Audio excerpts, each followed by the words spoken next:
Good morning students, welcome back in my class physics bye Ankit sir. ठीक है, तो हम लोग क्या पढ़ रहे हैं? हम लोग पढ़ रहे हैं टर्मिनोलॉजी ऑफ साउंड वेव। ठीक है, तो लास्ट क्लास में डिफरेंट टर्मिनोलॉजी को एक्सप्लेन किए थे। Oscillation, one oscillation, time period and last frequency.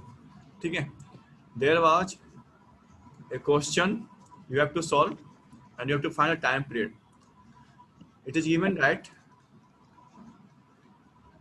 in time 4 minute 10 second. 4 minute 10 second, it means 240 second plus 10 second, it is equal to 250 second. How many oscillation? It perform 20,000 oscillation. तो time period कितना हो जाएगा? 1/80। Very good, time period हो जाएगा 1/80 second. ठीक है, good. Now frequency directly inversely proportional to time period, so frequency become 1/1/80, it is equal to 80 hertz. ठीक है, तो आपको यूनिट के साथ बोलना है। ठीक है, time period 1/80 second and frequency 80 hertz. Clear? चलिए, तो नेक्स्ट पॉइंट है, वेरी गुड, नेक्स्ट पॉइंट हम लोग का आज हम लोग डिस्कस करेंगे। नेक्स्ट पॉइंट है एम्पलीट्यूड। नेक्स्ट पॉइंट क्या है? एम्पलीट्यूड। क्लियर? देखिए, what is amplitude? When the Bob, ये हमारा जो सी पॉइंट है, इस पॉइंट को बोलते हैं मीन पोजीशन। क्या बोलते हैं? Mean position. ठीक है, और ये बी और ए क्या है? ए क्या है यहाँ पर? Extreme position. क्या है? Extreme position. बी भी क्या हो जाएगा? Extreme position. वेरी गुड, क्या हो जाएगा? Extreme position. ठीक है, तो हम लोग एम्पलीट्यूड को कैसे डिफाइन करते हैं? एम्पलीट्यूड को डिफाइन करते हैं कि मीन पोजीशन से मेरा जो बॉब है वो कितना एक्सट्रीम गया है। ठीक है, तो मैक्सिमम डिस्प्लेसमेंट क्या फाइंड करेंगे? Maximum displacement from mean position to extreme position. Extreme मतलब कितना दूर तक वो जा रहा है। ठीक है, तो मीन पोजीशन से कोई भी एक्सट्रीम पोजीशन 1 या फिर 2, कोई भी एक्सट्रीम पोजीशन में जाता है तो उसके मैक्सिमम डिस्प्लेसमेंट को बोलते हैं एम्पलीट्यूड। समझ में आ रहा है एम्पलीट्यूड क्या होता है? तो maximum displacement of the bob from mean position to extreme position. ठीक है, सपोज अगर बॉब है जो उसको हाइट थोड़ा सा बढ़ा दे, यहाँ पर है। ठीक है, तो इसका एम्पलीट्यूड बढ़ेगा या फिर उतना ही रहेगा? बढ़ेगा। इसका एम्पलीट्यूड क्या हो जाएगा? बढ़ जाएगा। इसका एम्पलीट्यूड क्या हो जाएगा? बढ़ जाएगा। Very good. ठीक है, तो समझ में आ रहा है एम्पलीट्यूड मीन पोजीशन से किसी भी एक्सट्रीम पोजीशन में। ठीक है, चलिए अब ये बताइए कि सपोज एम्पलीट्यूड है इसका x1, इसका x2, तो ऑक्सीलेशन करने के लिए किसको टाइम ज्यादा लगेगा और किसको टाइम कम लगेगा? x1 में ऑक्सीलेशन में ज्यादा टाइम लगेगा कि x2 में ज्यादा टाइम लगेगा? बताइए। बॉब, अगर सपोज ये बॉब है, ये पॉइंट x है और ये पॉइंट y है, टाइम पीरियड किस में ज्यादा लगेगा? x में ज्यादा लगेगा कि y में ज्यादा लगेगा?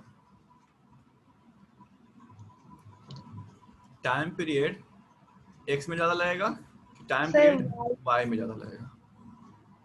बताइए। y में ज्यादा लगेगा। क्यों?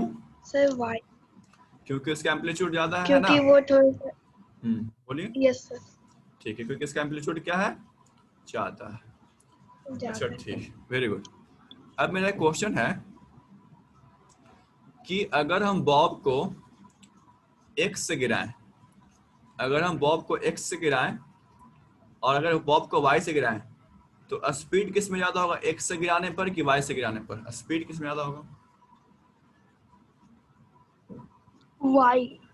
वेरी गुड, y में स्पीड क्या होगा? ज्यादा होगा, है ना?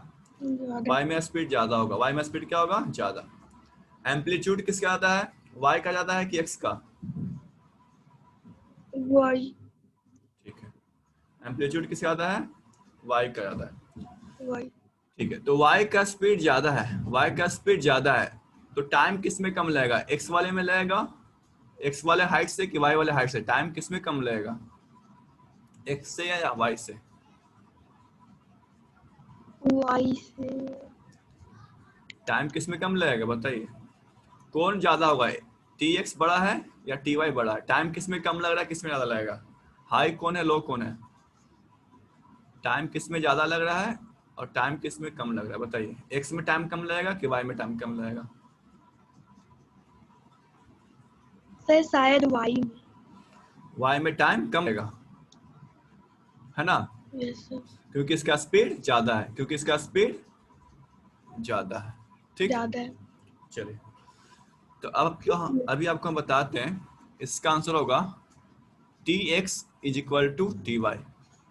इसका मतलब आप बॉब को x से गिराइए, y से गिराइए या फिर z से गिराइए, ठीक है, कहीं से भी बॉब को गिराइए, सब में क्या होता है, टाइम इक्वल होता है, सब में क्या होता है, टाइम इक्वल होता है। अब इसका कैसे हम लोग एक्सप्लेन करेंगे, देखिए, अगर हम बॉब को जितना हाइट देते हैं, अगर हम बॉब को जितना हाइट देते हैं, तो क्या उसका स्पीड बढ़ेगा या उतना ही रहेगा? एक्स वाई जेड, अगर हम बॉब को हाइट दे रहे हैं तो इसका स्पीड भी बढ़ रहा है कि उतना ही रहेगा?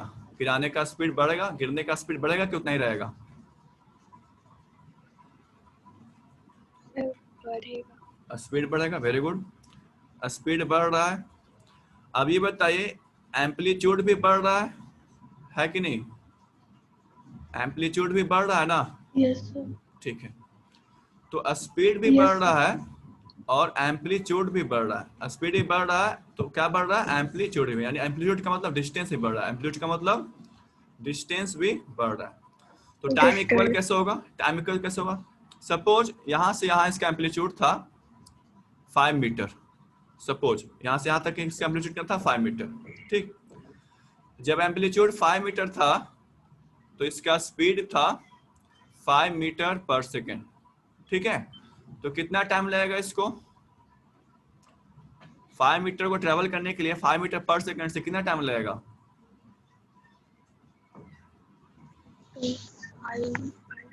5 मीटर ट्रेवल करना है और 5 मीटर पर सेकेंड मेरा स्पीड है, तो टाइम कितना लगेगा, 1 सेकेंड या 2 सेकेंड या 5 सेकेंड?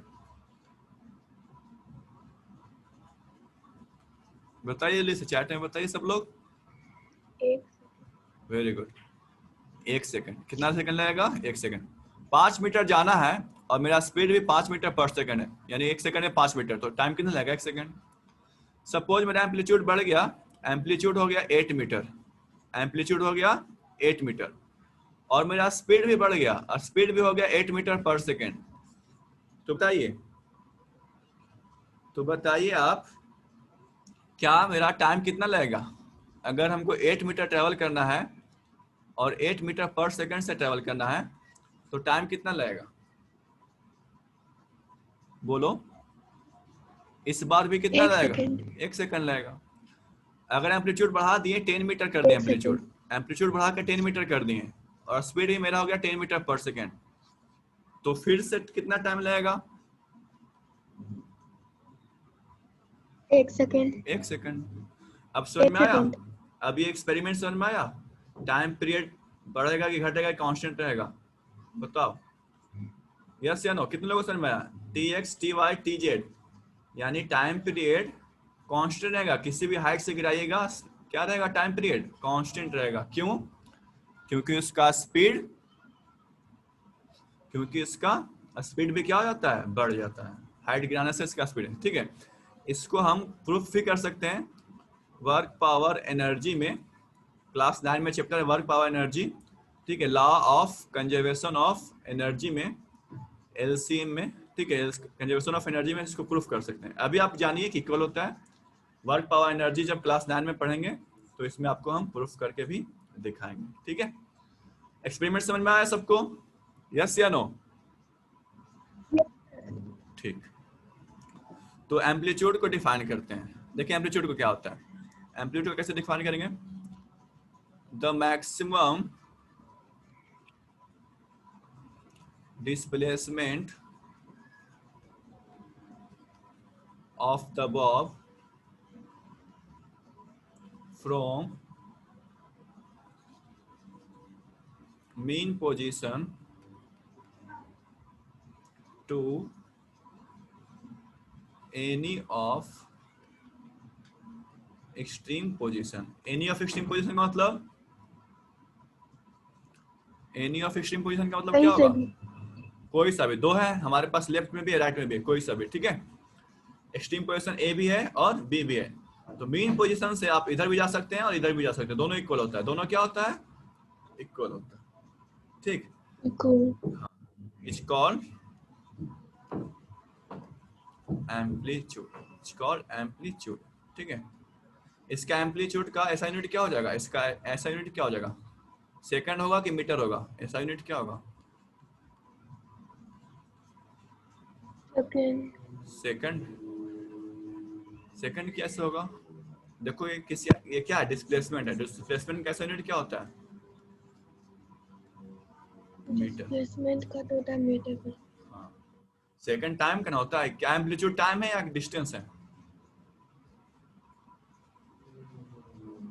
अच्छा, बोलिए, एम्पलीट्यूड टाइम है कि डिस्टेंस है? डिस्टेंस नहीं है। ठीक है, एम्पलीट्यूड को कैसे रिप्रेजेंट करेंगे? यहाँ से यहाँ, या फिर यहाँ से यहाँ, ठीक। डिस्प्लेसमेंट, डिस्प्लेसमेंट का मतलब, डिस्प्लेसमेंट का मतलब क्या होता है? Shortest distance. डिस्प्लेसमेंट का मतलब क्या होता है? शॉर्ट, ठीक है, शॉर्टेस्ट डिस्टेंस। डिस्प्लेसमेंट का मतलब शॉर्टेस्ट डिस्टेंस। तो कंफ्यूज क्यों होते हो? नोट कर लीजिए और फिगर बना लीजिए। अब हम लोग पढ़ेंगे laws of simple pendulum. First क्या कहता है? Time period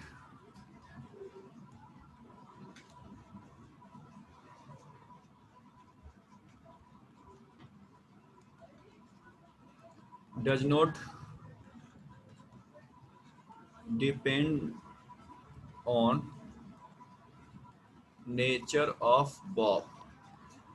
It means bob के मास पर, बॉब के शेप पर डिपेंड नहीं करता है, ठीक है।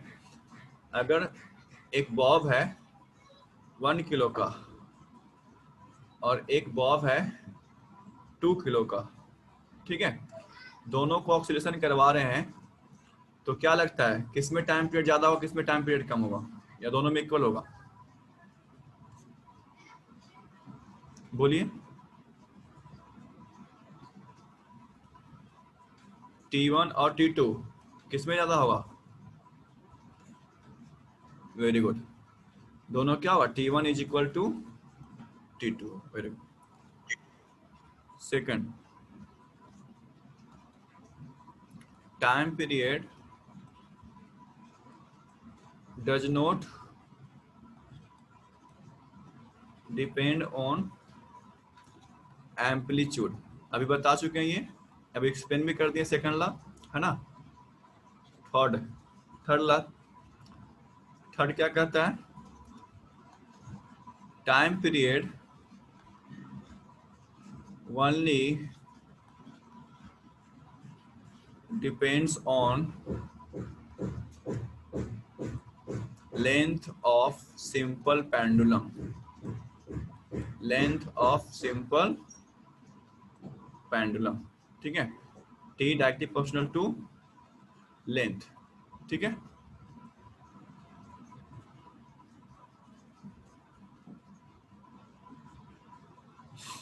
चलिए,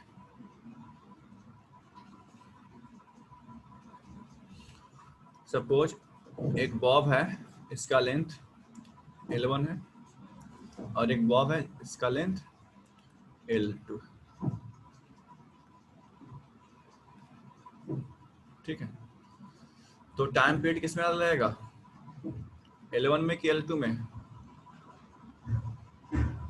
बताइए। टाइम किस में ज्यादा रहेगा, T1 ज्यादा है या T2 ज्यादा है? Very good, T2 greater than T1। क्यों ऐसा हुआ? Because L2 greater than L1। ठीक है, तो इसका फॉर्मूला क्या कहता है, थर्ड लॉ का फॉर्मूला कहता है T is equal to 2 pi, pi किसको बोलते हैं, 22/7 under root L by G। ठीक है, T is equal to 2 pi under root L by G। Note कर लीजिए इसको। तो इसका हम एक जनरलाइज फॉर्मूला लिख लेते हैं, time is equal to 2 pi, pi का वैल्यू कितना हो 3.14, ठीक है, into under root L by under root G।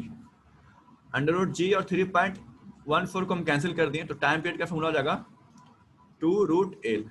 याद रखिएगा, टाइम पीरियड का एक फॉर्मूला क्या हो जाएगा, 2√L। ठीक है, क्लियर?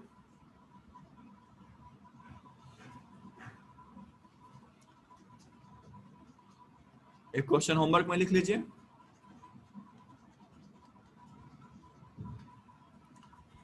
अगर लेंथ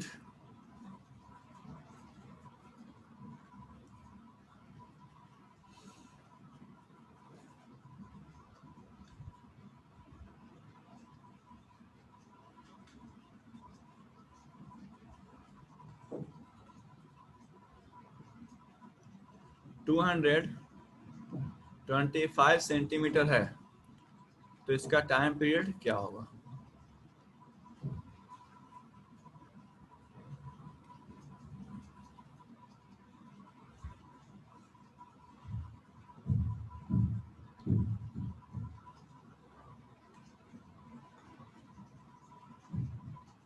एक ट्रिक क्वेश्चन हम पूछ रहे हैं आपको, एक ट्रिकी क्वेश्चन पूछ रहे हैं।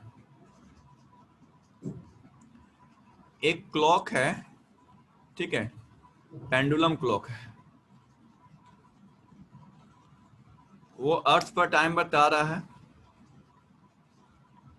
ठीक, अब उस क्लॉक को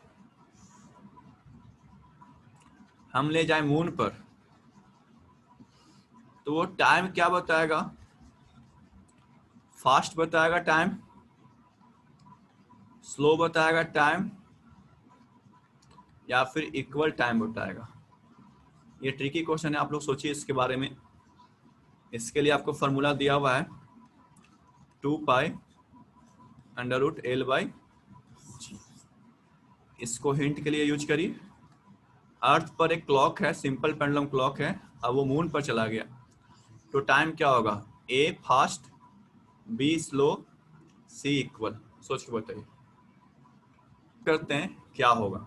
देखिए, अब ये क्वेश्चन लिए थे एक सिंपल पेंडुलम जिसका लेंथ कितना था 25 सेंटीमीटर था ना, है ना? तो इसको टाइम कितना लगा था ऑक्सीलेशन कंप्लीट करने में, बस 1 सेकंड लगा था। ठीक, अब ये अर्थ पर था, कहां पर था, अर्थ पर था। अब इसको मून पर ले जाते हैं, अब देखते हैं इसको टाइम कितना लगेगा। तो T इक्वल टू क्या लगेगा, 2 पाई यानी 3.14 under root L by G। L कितना है 25/100, यानी इसको लिख सकते हैं 1/4। 25 सेंटीमीटर को लिख सकते हैं 1/4 सेंटीमीटर, 1/4 मीटर। यस या नो? Yes sir. ठीक है, अब यहाँ पर G है, वैल्यू क्या है G, तो G को हम जो लिखेंगे ये होता है 9.8/6, है ना? जो मून का ग्रेविटी है अर्थ की ग्रेविटी से कितना है, 6 टाइम लेस है। ठीक, तो ये हो जाएगा 2 और ये हो जाएगा 3, तो 2 इंटू 3.14 इंटू 9.8 का अंडर रूट कितना रहेगा 3.14 अप्रोक्सीमेट, अंडर रूट 3/2। 3/2 क्या लिखेंगे, अंडर रूट 1.5। 1.5 का अंडर रूट कितना हो जाएगा, अप्रोक्सीमेट 1.2, तो 2 इंटू 1.2 कितना हो जाएगा ये 2.4 सेकेंड। फिर से ज्वाइन कर लीजिएगा अगर टाइम खत्म हो जाएगा तो।